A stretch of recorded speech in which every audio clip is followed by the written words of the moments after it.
One of Australia's leading property firms is predicting a volatile and challenging time ahead for the property market as investing patterns change because of the global financial crisis. According to Jones Lang La Salle, all the history lessons have been forgotten, with too much money chasing too few assets. Andrew Robertson reports. The global financial crisis is becoming a distant memory for some, but in the property market it's continuing to have a big impact on investor behaviour.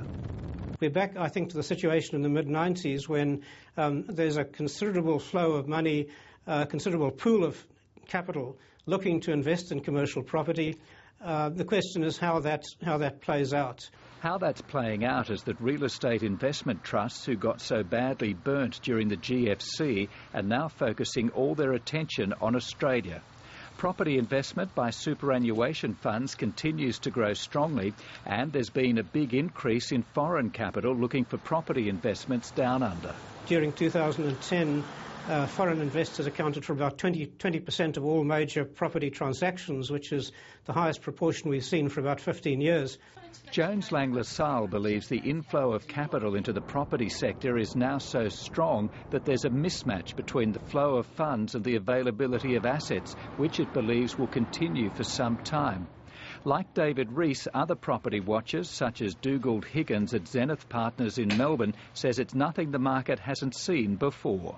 It's not necessarily unlike the scenario we had pre the GFC, where we had what's called the wall of money coming in, largely from the super funds and also from offshore investors.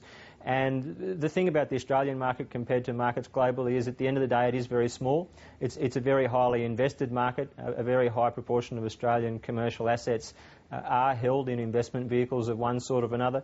And Dougal Higgins says he's not surprised by reports that Asian investors in particular are finding Australian property an attractive investment. It is a global investment marketplace these days. People do invest globally and across borders, particularly things concerning hard assets like real estate.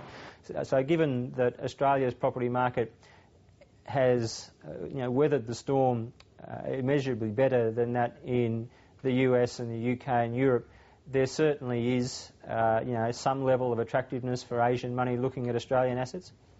The question is, what impact will all that money have? I'm not sure a bubble is the right word, because values are still a hell of a long way from where they were in 2006, 2007, which was probably the peak. And one would have to say that those sorts of levels were probably unsustainable.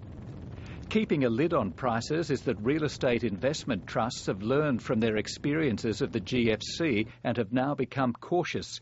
It's something Winston Sammut believes is both good and bad for their security holders, and he cites Stockland with gearing now of around 20% as an example.